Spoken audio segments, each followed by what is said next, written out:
Everyone, तो हम लोग जैसे पॉडकास्ट वगैरह करते रहते हैं एजुकेशनल पर्पस से, जहां पर हम लोग काफी सारे स्ट्रैटेजीज देखते हैं। और अभी रिसेंटली हम लोगों ने काफी सारे स्टॉक्स भी डिस्कस करे थे कि मोमेंटम स्टॉक्स, ब्रेकआउट स्टॉक्स वगैरह कैसे देखें। अब काफी सारे लोग ये बोलते हैं कि सर हमें स्मॉल कैप वगैरह में इन्वेस्ट करना है, कि स्मॉल कैप में इन्वेस्ट करना है, ब्रेकआउट कैसे देखना है, मोमेंटम वगैरह कैसे देखना है। तो मेरे साथ आज एक स्पेशल गेस्ट है जो mister Kartik, he is a educator at Groww mutual fund. Hi sir, warm welcome. Thanks Vibhor. काफी अच्छा लग रहा है बीइंग हियर। Thank you. कैसे हैं आप? आई एम गुड यार, थैंक यू। आप कैसे हो? All good sir. Just looking at the market volatility जो बनी हुई है आजकल थोड़ा सा। ट्रू। और या एक आई तो थिंक हाँ मार्केट्स हाँ, has its own share of surprises, so चलता रहता है। डेफिनेटली। और अभी जो अब जो इलेक्शंस वगैरह का मूड आएगा तो थोड़ा वोलेटिलिटी अप डाउन होगा। सो आज एक्चुअली पता है क्या होता है कि हम लोग जैसे हमारे जो व्यूअर्स वगैरह है, यूट्यूब वाले हो गए एंड बाकी सारे प्लेटफॉर्म्स वगैरह वाले हो गए, तो उनका थोड़ा सा स्मॉल कैप वगैरह की तरफ एक ना थोड़ा सा बायस रहता है कि सर हमें स्मॉल कैप में इन्वेस्ट करना है, स्मॉल कैप में इन्वेस्ट करना है, कोई अच्छा सा स्टॉक बताइए। तो काफी सारे क्वेश्चंस आते हैं मेरे पास कि रिस्क क्या है, वैल्यूएशंस क्या है, और आगे जाकर क्या होगा, इन्वेस्ट स्मॉल कैप में इन्वेस्ट करने का क्या अच्छे तरीके हो सकते हैं, मेथड वगैरह क्या हो सकते हैं। तो ये काफी सारे क्वेश्चंस हैं जिनका मुझे आज आपसे आंसर चाहिए। प्लस और जो अभी ग्रो म्यूचुअल फंड का एक नया एनएफओ आने वाला है उसके बारे में भी मुझे आपसे आंसर चाहिए काफी सारे। जरूर। Alright, shall we deep dive? Please. या डन सर। तो मेरा सबसे फर्स्ट क्वेश्चन ही निकल कर आ रहा है कि अभी जो इन्वेस्टर्स हैं उन्हें स्मॉल कैप कैटेगरी में ही क्यों इन्वेस्ट करना चाहिए, ताकि हमारे पास मिड कैप स्टॉक्स भी हैं, लार्ज कैप भी हैं, इनफैक्ट ब्लू चिप्स भी हैं। तो एक स्मॉल कैप की तरफ क्यों जाना चाहिए इन्वेस्टर्स वगैरह को? देखिए, स्मॉल कैप स्टॉक्स को जनरली हम लोग क्या करते हैं, एक high risk high return category में डालते हैं। आप पिछले 10 साल का जो स्टॉक्स जिन्होंने 10x का एक परफॉर्मेंस दिया है, वाओ। उसका आप कंपैरिजन करोगे, ज्यादातर स्टॉक्स स्मॉल कैप फैमिली से होंगे। So that means okay. Historically small caps जो है एक रिलेटिवली हायर अर्निंग्स ग्रोथ दिया है compare to large cap and mid cap stocks. But जरूर ये ध्यान में रखना होगा, small cap as a category में रिस्क ज्यादा रहता है लार्ज एंड मिड कैप के कंपैरिजन में। ओके। और स्मॉल कैप स्टॉक्स ज्यादातर वॉलेटाइल भी रहते हैं और एक ज्यादा एक डाउन साइड रिस्क जो बोलते हैं ना, वो भी कैरी करते हैं। सो इसीलिए एक डाइवर्सिफाइड पोर्टफोलियो होना बहुत जरूरी है। ओके। तो मतलब जो हमारे लिए एक हम लोगों ने कहावत पढ़ी थी, more the risk more the return. हाँ जी। ठीक है। बट अब ये चीज तो समझ आ गई, बट दूसरा क्वेश्चन इससे ही लिंक्ड निकल कर आएगा कि Nifty small cap 250 index fund क्या है ये? थोड़ा सा ये व्यूअर्स को बताइए, एक्सप्लेन कीजिए 250 इंडेक्स फंड। देखिए, index 250 index, Nifty small cap 250 index जो है, आइडेंटिफाइंग स्मॉल कैप स्टॉक्स का फैमिली क्या होगा। ओके। अब जब सारे स्टॉक्स का आप इंफॉर्मेशन देखते हो या डेटा देखते हो, सारे स्टॉक्स जो लिस्टेड हैं, मार्केट कैपिटलाइजेशन के बेसिस में हमने उसको डिवाइड किया हुआ है, right. Right. Rank number 1 to 100, top 100 stocks जो है उसको हम लार्ज कैप मान सकते हैं। ओके। 101 to 250 जो है वो उसको मिड कैप माना जाता है।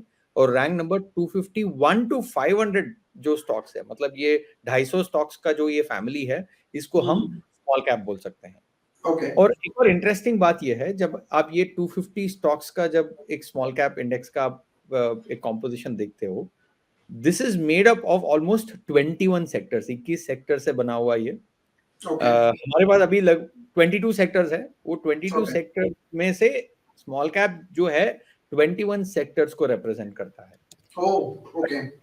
बट इंटरेस्टिंगली एक और बात यह है कि इनफैक्ट हम हाई रिस्क हाई रिटर्न्स के बारे में बात कर ही रहे थे। राइट। स्मॉल स्टॉक सिलेक्शन का एक बड़ा रिस्क ये रहता है, डाउनवर्ड रिस्क या डाउनसाइड रिस्क जो है उसका एक रिस्क है, जो हम अभी भी बात कर रहे थे।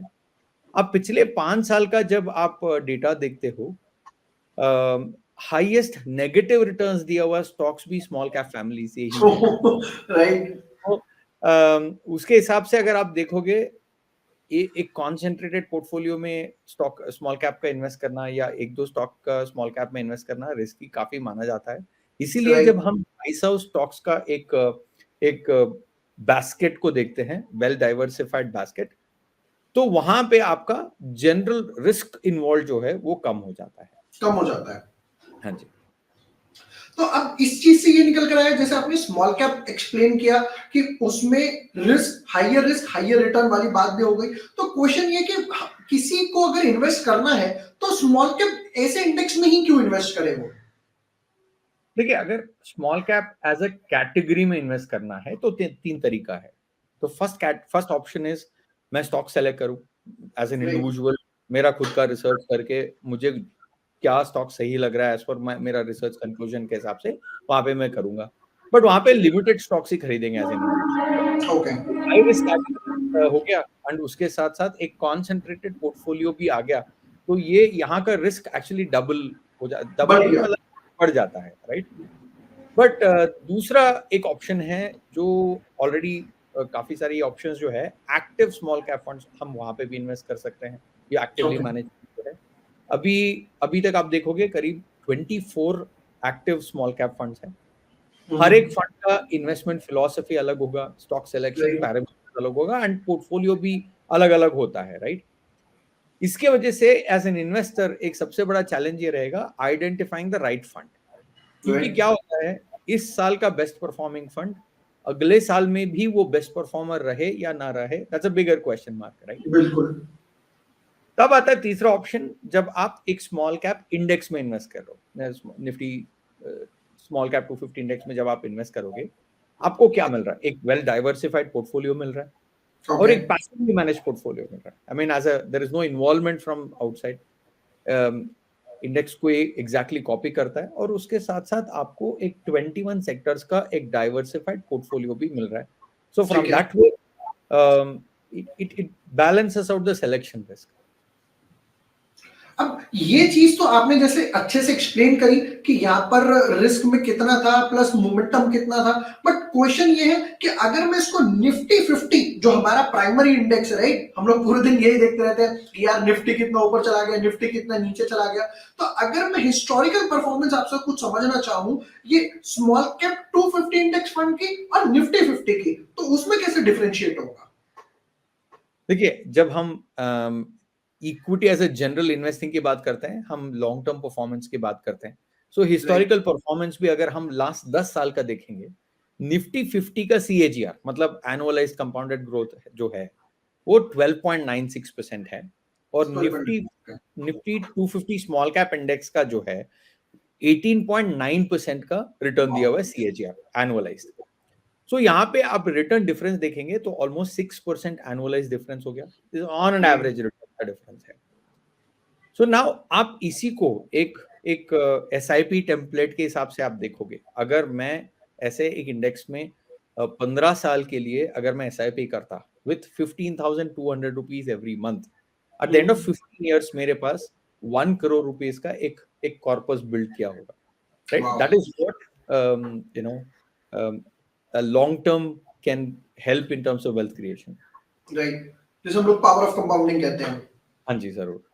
तो अब क्वेश्चन ये आ रहा है कि इसकी वैल्यूएशंस आपको क्या लग रहा है कि वैल्यूएशंस ठीक है, स्ट्रेच्ड पर है, पीक पर है? What is your view on valuations of small caps?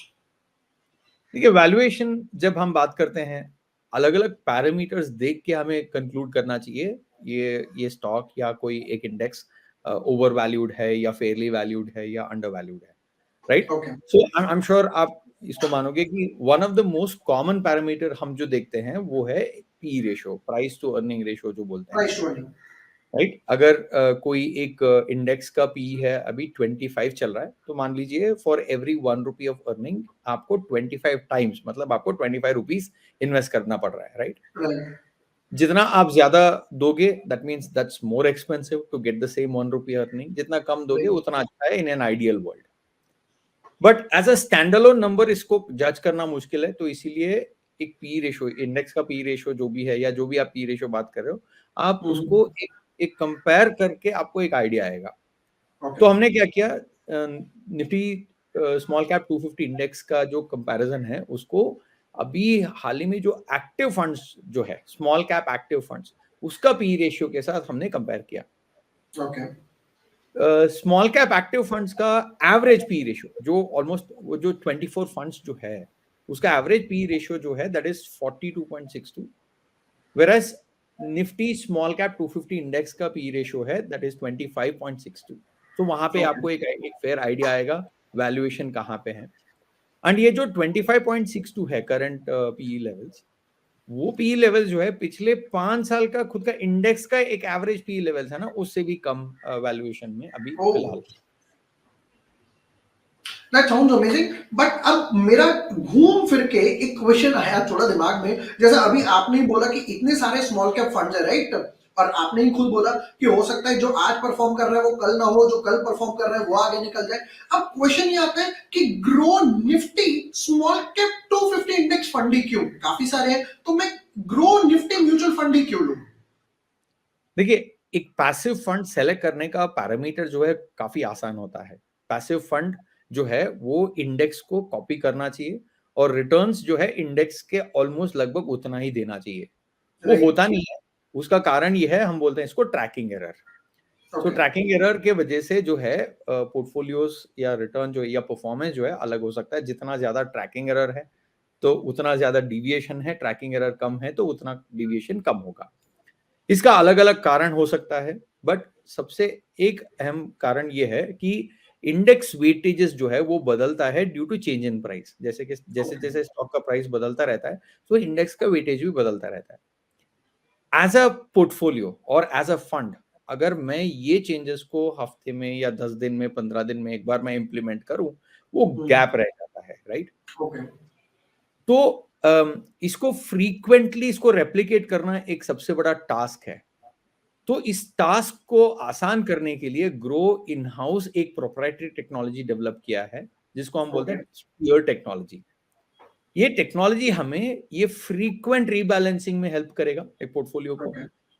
इसकी वजह से हम जो गैप देखते हैं वो गैप कम करने का एक ऑब्जेक्टिव रहता है इस टेक्नोलॉजी का। So that is why this fund is expected to stand out. Okay, fair enough. अब लास्ट, मतलब मैं ज्यादा टाइम नहीं लूंगा आपका, एंड मेरा क्वेश्चन लास्ट ये आता है कि किन लोगों को इस इंडेक्स फंड में कंसीडर करना चाहिए इन्वेस्ट करने के लिए? कौन कैटेगरी में आ सकते हैं कि यार मैं डालूं पैसा? तो कौन सी वो कैटेगरी है जिनको इन्वेस्ट करना चाहिए? देखिए, इसमें कोई शक नहीं है, small cap as a category में रिस्क काफी ज्यादा है। तो जो भी इन्वेस्टर जिनको लगता है उनका रिस्क एपेटाइट ज्यादा हो और लॉन्ग टर्म होल्ड करने का जो क्षमता जो बोलते हैं या एबिलिटी जो है, सिर्फ वही इन्वेस्ट करे। और उन लोगों के लिए भी है जिनको लगता है स्टॉक सिलेक्शन मुश्किल है या कोई एक अच्छा एक्टिव फंड सेलेक्ट करना मुश्किल है, उन लोगों के लिए भी ये फंड सूटेबल रहेगा। But it's always a good idea to consult your financial advisor before you decide on investing. Definitely. So guys, ये जो ग्रो का Nifty small cap 250 index fund है, ये आ रहा है 9 फरवरी से लेकर 23 फरवरी तक, एंड न्यू फंड ऑफर है, न्यू एनएफओ है। हम लोगों ने काफी सारी डिटेल्स तो इसके बारे में डिस्कस कर ली, रिस्कोमीटर, पास्ट रिटर्न्स, निफ्टी 50 से कंपैरिजन, वैल्यूएशंस वगैरह, एंड ग्रो म्यूचुअल फंड के साथ क्यों जाना है वो मैं कार्तिक सर ने अच्छे से एक्सप्लेन कर दिया। Thank you so much, Karthik sir, for giving your valuable time, and wishing you success for this new NFO, and keep subscribing। और भी अगर आपके कोई डाउट्स है तो आप कमेंट सेक्शन में कमेंट में पूछ सकते हो, हम लोग उस पर डेफिनेटली रिप्लाई करेंगे। Thank you so much. Thank you Kartik sir. Thank you. Mutual fund investments are subject to market risks. Read all scheme-related documents carefully. Mutual fund निवेश बाजार जोखिम के अधीन है। योजना संबंधी सभी दस्तावेजों को ध्यान से पढ़ें।